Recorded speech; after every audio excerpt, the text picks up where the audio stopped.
Hi, I'm Dr. Christopher, and today my talk is about the top mindsets and skill sets needed to develop financial freedom for the physicians during the COVID era.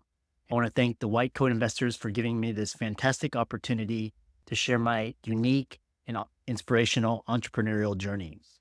The theme for today is going to be financial literacy and financial fitness, and how you can apply the framework for some of the same mindsets and skill sets in your path towards financial freedom.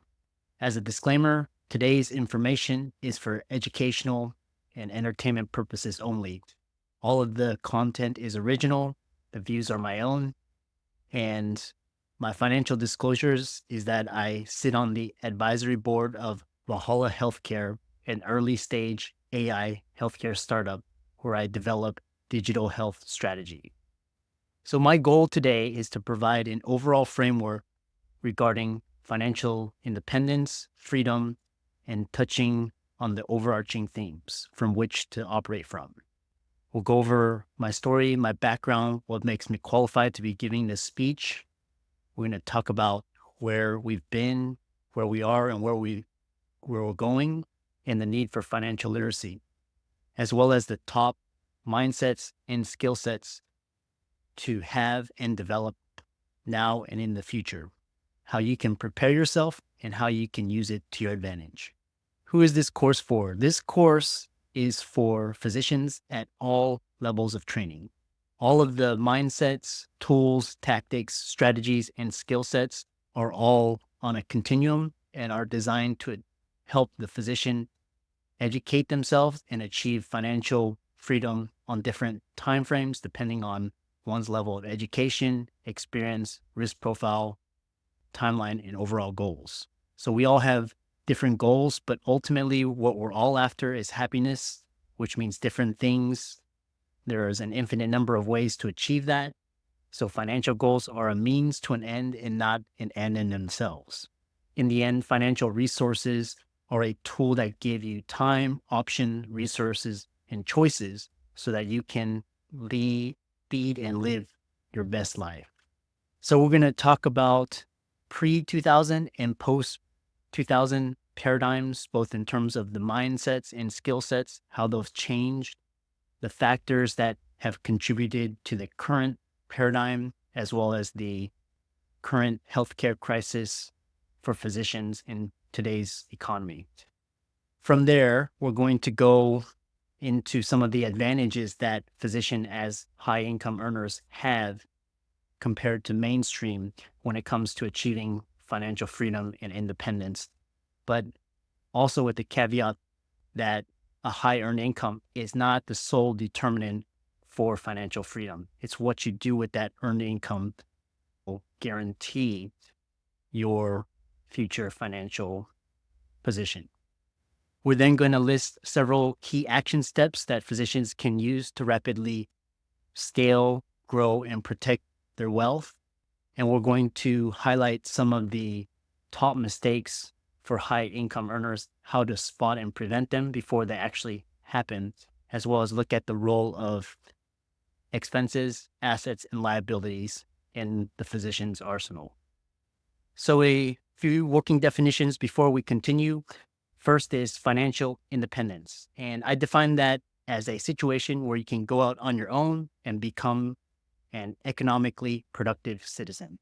How does that differ from financial freedom?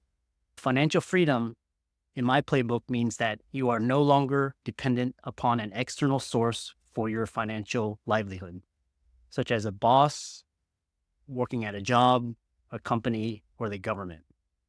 And so what that means is that if you were to lose your earned income today, it would have no effect or bearing on your current lifestyle. So you would have the courage, the confidence, and the knowledge on how to replace that earned income, either through investments, business, equities, your network, or leveraging your online brand. Of note, a high earned income does not correlate to financial freedom. A little bit about the FIRE movement, which stands for Financial Independence Early Retirement. And this is where individuals advocated for a high savings rate, a low expense rate, a high investment rate, a high return, protecting their wealth. And it eventually led to people retiring in their 20s and 30s, either through cash flow or a significant nest egg. There's different types. There's fat versus lean. So fat means you retire early with a significant number of financial assets, whereas lean means that you limit your expenses during retirement so that you adjust your expenses based on your needs and wants. Like I said, for physicians, it varies based on beliefs, values, and lifestyle. There's also fat versus slow fire, which means that you achieve early retirement very quickly, sometimes 20s and 30s, versus slow, which is the methodical, disciplined way of investing and saving while still keeping your current job. A little bit about myself. I've been an entrepreneur since I was 11 years old as a means of financial survival, and I've honed this instinct into a skill set ever since. I went to Rice University, got into Baylor for medical school, was part of the MD PhD program, and it was during my PhD and graduate school years when my true entrepreneurial venture started. I started 2 companies focused on stock investing and options trading, as well as real estate investing. So by my final year of medical school, at the age of 29, I was already generating a significant income such that I didn't need to depend on any external source for my financial viability. Nevertheless, I was strongly encouraged to pursue the conventional route to earn a high earned income, and thus matched into orthopedic surgery in 2007 at Rutgers University, only to find myself extremely unhappy and disillusioned in my career. So at the peak of the financial crisis in 2008, I listened to my intuition, took a leap of faith, and became a full-time real estate entrepreneur. 8 years later, at the age of 38 years old, I had amassed a financial capital and nest egg such that I would never need to depend on an external source of income for the rest of my life. I then took a year off to contemplate my larger vision, and thus started my consulting company in 2017, whose mission and aim is to fight for financial literacy for physicians at all levels of treating. I'm a 4-time Amazon author on multiple streams of passive income. I've appeared on numerous podcasts, including Kevin MD, Peter Kim's Leverage and Growth Summit. I do a lot of healthcare IT consulting, coaching, speaking, as well as sit on the advisory boards of 2 foundations. That's a surface level. If you're interested in going deeper, learning what I went through in the mindsets, you can check out my 4 books on Amazon. The links will be provided at the end. Last year was a time of significant uncertainty and instability on multiple fronts. We were dealing with a health, financial, as well as political and social crisis. I've lived through 3 crises, and I can tell you that 2020 was worse than 9/11 and 2008 combined, both in terms of being more pervasive, long-lasting, the effects more severe, and to top it off, the crises are becoming more and more frequent. It's caused the disruption of many industries, and over the last 20 years, we've seen companies and industries become entirely disrupted very quickly. Furthermore, we are currently facing the onslaught of AI, automation, and a whole host of other disruptive trends and technologies in the coming decade that are set to cause further turmoil in our jobs, profession, economy, finances, and overall way of living. For physicians, last year was a wake-up call and a catalyst for change. The extreme uncertainty, dysfunction in the healthcare profession, the dilemma with hospitals needing physicians on the front line, yet not having the resources to either pay them or protect them. Furthermore, physicians as a cohort are in a situation that places them years, almost 8 to 10 years behind their cohorts, including student loan debt. the long hours, the long years of training. Physicians go into practice in their early to mid 30s, some even in their late 30s, before they start making a significant return on their time and investments. A lot of their counterparts have sometimes 10 years of earnings, savings, and investments ahead of them. Additionally, a high earned income is among the most highest tax forms of income. To top it off, our increasingly litigious and bureaucratic society, as well as physicians being tied both emotionally, financially, and psychologically by boards, licensing bureaus, hospitals, as well as the increasing rift between administration and workers contributes to the overall systemic crisis that we are currently facing. Lastly, we as a society and as a profession lack basic financial education and literacy. Manifestation of the lack of financial literacy in our society today has resulted in the growing wealth divide, where the top 1% gain more wealth compared to the rest of the 99%. So where have we been and where are we going? Since the advent of the internet, globalization, managed care, as well as generation differences and severely disruptive technological advancements, including artificial intelligence, blockchain, automation, the medical profession has witnessed a fundamental shift from a simple and stable industrial age model into a highly complex, dynamic, and rapidly changing ecosystem. The current model of healthcare is no longer sustainable, as we're seeing high rates of burnout, career dissatisfaction, mental health disparities, financial calamities, inequality, and ultimately career exodus. So looking at the current COVID-19 crisis, it's evident that physicians no longer enjoy job security as they have in the past. The causes for this crisis are multifactorial, and financial literacy is at the top of the list. Yet, financial literacy is not taught or advocated at any level of training. So there was a recent study, 2017, assessing resident and fellows' level of financial literacy and preparedness in terms of financial fitness. And the authors concluded that the level of financial literacy was quite low.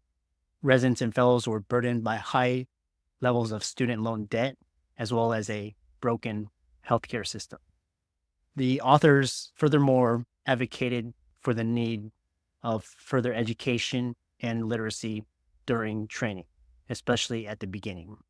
There's an additional study showing that the level of financial literacy, financial fitness and preparedness, and having multiple streams of income showed a higher level of physician wellness and satisfaction, as physicians could then focus on their patient care and their jobs rather than worrying about finances, resulting in overall clinical outcomes, overall emotional outcomes, as well as healthier families and relationships.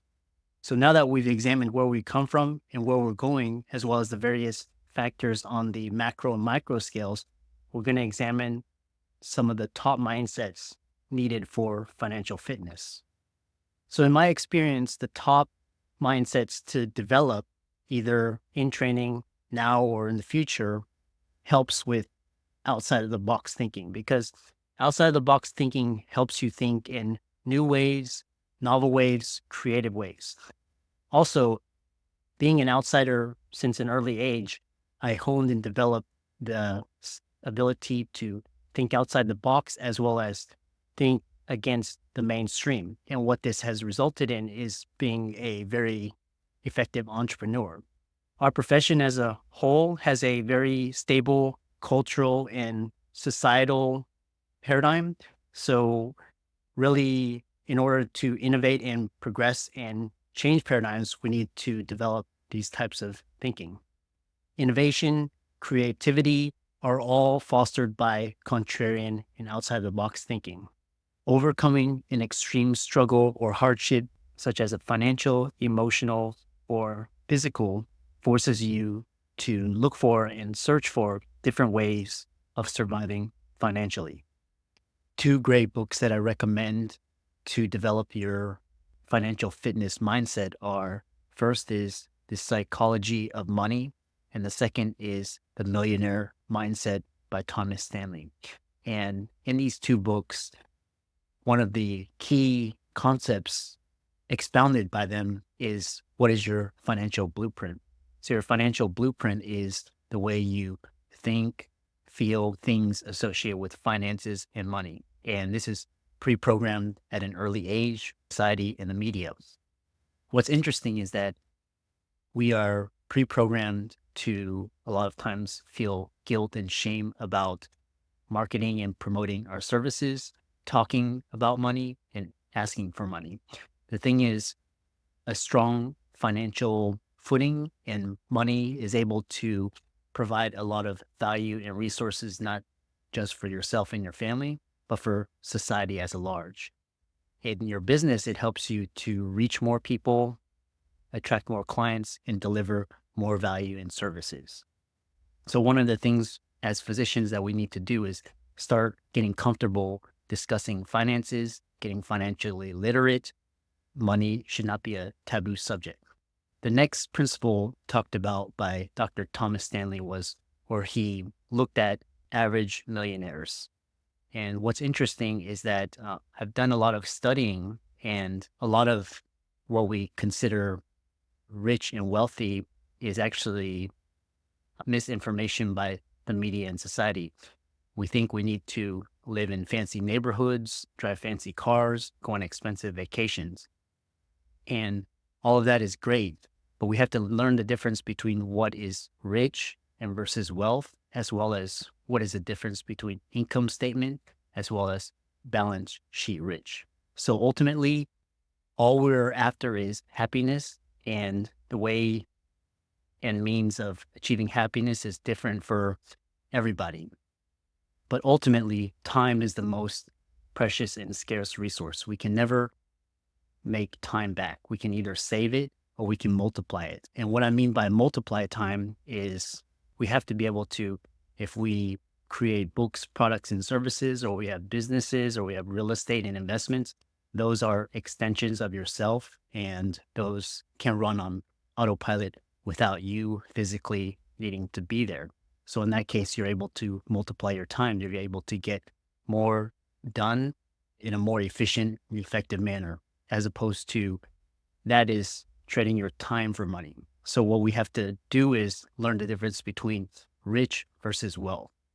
So wealth is in terms of freedom, time, independence. The other thing is, I mentioned in my prior definition of financial freedom, which in my playbook means that if you were to lose your clinical earned income today, it would have no bearing upon your current lifestyle moving forward. So what that means is we have to learn how to sever the relationship between time and money. And we have to make our income both time as well as location independent.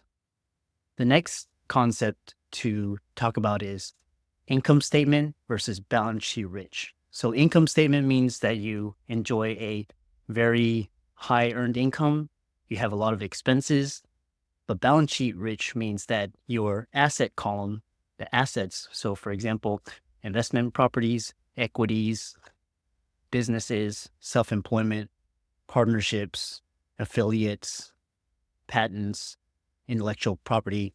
So we want to take our high earned income and shift it into the balance sheet aspect, maximizing our assets and minimizing our liabilities. If we do take on liabilities, we want to make sure that those liabilities are used for income producing assets. Lastly, basic financial literacy. So we're not really taught what are the difference between income, expenses, assets, and liabilities throughout our career. However, what is most important is to take on a basic understanding of what is your earned income, what is your tax rate, because portfolio, passive income, royalty income, self-employment income is taxed at a much lower rate compared to earned income. So if you can take that earned income and put it into cash flowing, producing income assets, you can drastically reduce your tax liability as a physician. So now that we've gone through the mindsets and what it means to be mentally fit and prepared to take on the challenges of becoming financially fit, let's talk about what is needed in terms of skill sets to develop in order to achieve financial fitness, ultimately achieving financial freedom for you and your family. So there was this great book written, expounded upon the idea of the importance of having multiple streams of income. This was right after 9/11. So during 9/11, I was still in my second year of medical school, but I saw a lot of my friends and colleagues who took jobs in the tech sector on Wall Street. They were let go from their jobs, and this had a significant impact upon their future confidence and their future in their livelihoods. So I saw a lot of them struggle afterwards because they were fresh out of college, and a lot of them, these were their first jobs, and to be let go from their first job was a significant psychologically traumatic event. So what this book was talking about was, just like we have health, car, life, disability, home insurance, the ability to develop multiple streams of income is an insurance against what is happening last year, 2008 and 2001. And bear in mind that 2020 is not the end, it's just the beginning. So there's going to be more and more calamities. There's going to be more and more crises. There's going to be more and more instability with globalization, the internet. So it's very important for us to understand a basic financial literacy and have the know-how and the wherewithal to develop multiple streams of income as insurance against career calamities. So a lot of the skill sets evolve around this concept of the ability to generate multiple streams of income. So the number one financial fitness skill set that most millionaires have is the ability to not be dependent upon one sole source of income. As a personal example, I have currently 12 sources of passive income. With the pandemic last year, one income stream in particular, my short-term rentals, was affected. However, did not affect my entire livelihood such that I was able to recuperate and rebound. So what I did was I worked on that extra stream of income and made it more robust so that when the next pandemic or the next crisis hits, it will not be as disruptive as it was to me last year. Like I said, 12 sources of income, one income stream was disruptive. That income stream led to the development of several more sources of income. So this is the way you should be thinking in terms of developing your overall financial fitness and financial skill set in your path towards financial freedom. The other thing I wanted to emphasize is that for a clinician who earns high six-figure income, to have that as a sole source of income is highly risky in today's society. The idea of developing multiple streams of passive income gives the physician and the clinician an extra peace of mind, knowing that they're not dependent upon that one source of income where they have other backup streams. So overall, we want to maximize our earning potential through a earned income, through maximizing our earning potential, maximizing our earning gains, starting earlier and investing earlier. We also need to protect it by watching our expenses, decreasing our consumptive debt liabilities, avoiding costly mistakes such as divorces, lawsuits, as well as decreasing our overall tax liability burden. From there, once we do that, we can save, invest, and grow. So let's talk a little bit about savings and the role of cash. It's recommended that one have 6 months of savings in the event that all of their income is wiped out to cover all of their expenses. Given the amount of uncertainty out there today, I recommend 2 years. Another thing to note about cash is that it's a temporary parking vehicle for emergencies such as the loss of income, unexpected expenses. So in addition to that 2 years of savings that you should have, you should also have a certain amount of savings allocated in the event that an investment opportunity comes up. So there's a term known as the velocity of money, and which basically discusses how fast money is changing hands on a per minute basis. What's interesting is that in our current economic times, cash is a currency and a medium of exchange rather than a long-term store of value. And this is because cash is depreciating at a higher rate due to near zero interest rates, as well as central bank money printing. So what we need to do is we need to have 2 years of savings for unexpected expenses, a certain amount allocated when an investment opportunity comes up, as well as a disciplined, strategic way of allocating and investing our money on a weekly and monthly basis. So we want to put our savings into assets such as low-cost index funds, real estate, REITs, syndicates, gold, silver, and businesses. These are the most stable and most surefire way for physicians to allocate their money and their earned income in order to rapidly achieve financial independence, early retirement, and ultimately preserve their wealth and their freedom. Some of the greatest places for physicians to place their wealth and develop other alternative streams of income are real estate. So real estate is great for tax advantages, wealth accumulation, asset protection, proximity and access to a great network, resources, and schools. The other is through equities. So what I recommend is a high savings rate. I've always lived by the rule of hashtag live like a resident. You adjust your expenses based on your needs and wants.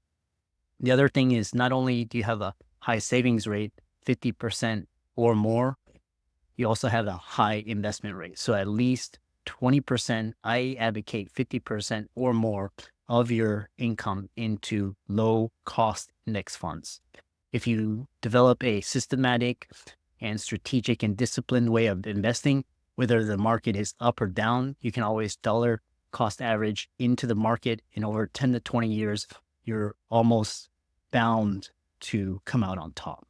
The other ways to develop sources of income include consulting, speaking, writing, and a whole host of other niche-oriented topics. Now that we've discussed some of the mindsets that make you financially fit, as well as the number one skill of a physician, let's talk about the different ways of promoting and generating income. Like I said, we have to be comfortable discussing money, and we have to be comfortable marketing and promoting ourselves. What's interesting is that we as physicians are always marketing ourselves. Did it through medical school, residency, fellowship, and to get a job. So all we have to do is translate that knowledge, experience, and skill set into organizing it different avenue and cohesive manner so that we can market and sell new products and services and experience. So how does this work? So as physicians, we have the brand, we have the authority, influence, experience, and education. We just have to be able to organize our skills and experiences into sellable products and services. We have to learn how to market and promote ourselves. So some of the skill sets that have really helped me are networking. So one of my decamillionaire mentors told me that your network is your net worth. So back in 2008, when I set out to become a real estate entrepreneur, I leveraged my network, my background, my experience, and my contacts so that I could start investing in single families right away. In 2016, when I achieved fire status and took a year off, I leveraged my network and my contacts. I had no social media following, no brand influence, no books. And so from there, I leveraged my network to gain more traction and experience. All of these things we all possess in some form or fashion. So we just have to realize it, give ourselves permission, and allow ourselves to. So in today's age, the idea of influence and persuasion and creativity is going to be very important. So we have to learn how to develop a strong brand on and offline. We have to learn how to leverage technology and social media. Social media can be a fantastic way to leverage your experience, your authority. It can be a great way to network, communicate, to market, to reach out to potential clients, as well as being fun and creative. So we talked about the mindsets and skill sets, and how do you take that and position yourself? I want you to take one thing from this talk and implement it and apply it right away. It all begins with self-education. Before you do anything, before you invest in any stock or real estate or any course, it all starts with education. You can buy a simple book and it'll position you for success. So education. And we'll go from the free to the higher tier, higher paid products and services. So always invest in your networking, masterminds, books, digital programs, boot camps and workshops. What's really interesting, back when I was a medical student, used dial-up modem and Ethernet was just coming on to watch the medical school lectures. There was no YouTube or Facebook. These days, you have Instagram, Twitter, YouTube, podcasts, all at the touch of your fingertips for free. So leverage technology, really leverage social media to learn about these new and advanced concepts. The barriers to entry are much lower and the margins are much higher. And so it's a lot easier to achieve financial independence, financial freedom compared to 20 years ago. With the abundance of the information age, there's a whole host of digital programs, boot camps, workshops. Ultimately, a coach who's been there, done it, who understands the lay of the land, and who also gets you on a personal and fundamental level would be highly valuable. And again, a lot of these are group masterminds, can be private one-on-one. A lot of these are on the upper end. Because physicians, we start earning our greatest income in our mid to late 30s. So we are sometimes 80 years behind our cohorts who have started earning six-figure salaries in their mid to late 20s. So if you can start learning about investing, start learning about these mindsets and skill sets early on and start implementing it and start taking action, you'll be that much farther ahead. Ultimately, time is the most valuable and precious resource. It's up to us to learn how to take that time, protect it, and multiply it. Thank you for your time and attention. I'll be available via the chat box to answer any questions you may have. I want to thank the White Coat Investors sponsors, and I want to thank you for your time and attention. It can be reached on social media, either Instagram, Twitter, LinkedIn. Contact is Christopher H. Liu, MD, PhD. Email me at christopherliu.md.phd@gmail.com. You can check out my 4 books on Amazon, and you can check out my YouTube channel as well as my Instagram channel. I thank you for your time and attention and wish you the best in your journey. Thanks so much for watching. I hope that you enjoyed that webinar segment and got a ton of free value from it. If you're looking for more resources to help you on your financial freedom journey, we've got plenty to offer. You can book a coaching call with us for personal guidance or explore our range of digital courses, e-products, workshops, books, and audiobooks, all designed to help you grow and succeed. And if you want to stay connected and continue learning, make sure to follow us on social media. Just click on the links below to stay updated with our latest content and resources. Thanks again for tuning in, and I look forward to working with you.